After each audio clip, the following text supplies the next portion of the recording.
Bonjour à tous et bienvenue dans cette nouvelle vidéo où nous allons un petit peu réécrire nos contrôleurs de manière à suivre les bonnes pratiques. Sur la documentation de Laravel, nous avons ici un paragraphe concernant les ressources controllers. Alors c'est tout simplement une manière ici de pouvoir associer des méthodes particulières à une action bien précise. Donc ce qu'on va essayer de faire avec notre Clients Controller, c'est maintenant de pouvoir gérer un peu nos clients. Et pour cela, on va commencer par refactorer notre contrôleur, de manière à ce que les méthodes, d'accord, donc les actions ici, existent toutes pour pouvoir afficher la liste de nos clients, présenter un formulaire pour pouvoir le créer, stocker, montrer un client, éditer, enregistrer les ressources du nouveau client et enfin supprimer un client. Donc ça s'apparente un petit peu au CRUD que vous pouvez peut-être connaître qui permet du coup de lire, de supprimer, d'éditer et de créer des nouvelles données. Donc pour pouvoir suivre ce tableau, on va commencer tout simplement par le début et on va se rendre sur la première ligne. On voit que le verbe est en get, c'est-à-dire que la méthode est appelée en get, qu'on a une URI, donc c'est-à-dire un nom, un morceau de notre URL qui finisse par slash. Alors eux, ils ont pris des photos comme exemple, mais nous, ça sera slash client, d'accord. Et ça sera la méthode index. On va occulter la partie root name parce qu'on n'en a pas encore parlé. On en parlera plus tard. Alors l'avantage, c'est qu'on a déjà fait un petit peu ça. On a déjà un URI qui se termine voilà, par slash client. Et ici, on a la liste de nos clients. Le souci, c'est qu'on a un petit peu tout mélangé et on se retrouve avec notre formulaire sur slash client.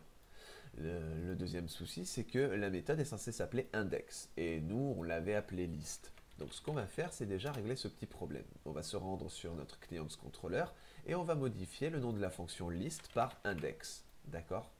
Ensuite, on va avoir besoin ici d'aller sur notre web.php pour modifier nos routes. D'ailleurs, on va un petit peu séparer le tout. On va séparer les routes génériques des routes qui concernent les clients. Et ici, donc slash client nous mène à la méthode index. Je réactualise et tout fonctionne. Maintenant, on va avoir besoin ici d'externaliser notre formulaire qui n'a pas lieu d'être. Si je me rends sur le tableau, je me rends compte que maintenant, je dois avoir une fonction create qui doit me renvoyer un formulaire de création sur slash client, du coup, slash create, et ça sera du get. Donc, on parle bien évidemment ici de ce formulaire-là. Alors, c'est pas compliqué, on va se rendre dans notre contrôleur, et on est parti, on va créer une nouvelle fonction create, et ça nous retourne une vue qui se trouvera du coup dans notre, alors, ressources, views, dans notre dossier client, de façon à rester cohérent avec le reste des méthodes.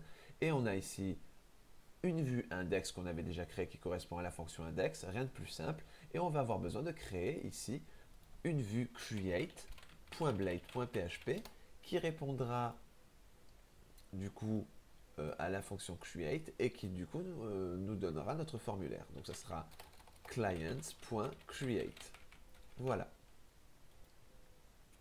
On va venir créer cette route ici. Donc on a vu que c'était du get. Sur notre tableau, il précisait que c'était slash client slash create. Donc client slash create. Et sur notre client controller, c'est la méthode create. Jusque là, tout va bien. Sauf que notre méthode create, ici, il n'y a rien. Donc déjà, je vais voir si j'ai pas de problème à ce niveau-là. Je vais sur slash client slash create. Et on appelle bien cette vue-là. Donc je vais créer un petit bouton ici sur ma vue pour pouvoir l'appeler plus facilement et pas avoir à la retaper à chaque fois. Donc ici dans index.blade.php, je vais en dessous de mon titre en H1, je vais faire slash client slash create.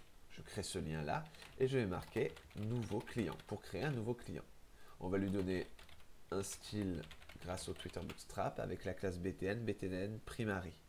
Et on va lui rajouter aussi un margin en haut et en bas de 3, histoire d'aérer le tout, parce que sinon c'est un petit peu collé. Voilà. Quand je clique sur nouveau client, j'atterris bien sur ce qui doit être mon formulaire de création. Mon formulaire de création, c'est celui-là. Donc on va venir refactorer le tout. On va supprimer cette séparation puisqu'on n'en a plus besoin. On va récupérer notre formulaire. Attention, je ne récupère pas end section. Et et je me rends dans Create Blade. Je le fais étendre du layout principal. Je définis une nouvelle section Content, End Section, et je colle mon formulaire. Alors attention, si on retourne sur notre vue, on va avoir une erreur parce qu'on avait for each sur l'ensemble des entreprises. En effet, on avait la possibilité de choisir via un select les entreprises. Et là, on n'en voit rien à notre vue. Si je réactualise, j'ai bien ma liste. Je clique sur Nouveau client et j'ai mon erreur. La variable entreprise n'est pas définie. Il va falloir la définir dans notre contrôleur. Donc, pas de souci, on l'a ici. D'ailleurs, on n'en a plus besoin. Donc, on voit qu'on allège un petit peu nos fonctions. On n'envoie plus d'entreprise, de variable entreprise dans notre vue index. Par contre, on va l'envoyer ici dans notre vue create, puisqu'on en aura besoin. Donc je fais un compact entreprise, et là, tout fonctionne. On va rajouter un petit H1 ici pour voir de quoi il en retourne. Donc je vais dans create.blade.php, et ici, je fais un H1, créer un nouveau client, d'accord ? Et voilà, je sais que je suis maintenant sur mon formulaire pour créer un nouveau client. Alors si je clique sur voir nos clients, j'ai une erreur 404. Alors pas de panique, ici il y avait effectivement des soucis au niveau de notre layout. Les liens n'avaient pas de slash au début, donc ça peut créer des petits soucis. On reviendra ensuite sur la définition de route de manière un peu plus dynamique, mais pour l'instant on va rester en manuel. On va voir un petit peu comment refactorer nos contrôleurs avant d'aller plus loin. Voilà, maintenant les liens marchent tous. C'est parfait. Donc, nouveau client. Et là, j'ai effectivement mon create. Ensuite, la deuxième ligne nous dit que, eh bien, il doit y avoir une méthode store qui doit nous envoyer en poste sur slash client. L'avantage, c'est qu'on avait déjà fait ça, puisque dans Clients Controller, on a effectivement une fonction store qui va s'occuper de valider et de créer notre nouveau client. Et dans notre create.blade.php, on voit bien que c'est slash client et qu'elle est envoyée en poste. Donc, jusque-là, tout fonctionne. Et ensuite, on redirige sur la page précédente. Donc, si je réactualise, que je vais cliquer sur Nouveau client, je crée un nouveau client, actif, j'ajoute, et là, si je reviens sur ma liste, j'ai effectivement mon nouveau client qui est ici. Donc jusque-là, tout fonctionne. Alors, ce qu'on va vouloir faire maintenant, c'est revenir sur notre index et je vais vous montrer comment générer un getter un petit peu sympa. On avait créé effectivement une méthode statut qui nous permettait de récupérer uniquement les clients qui avaient le statut actif. Ce qu'on va faire, c'est maintenant, on va tous les récupérer. Je vais revenir et là, on a effectivement tous.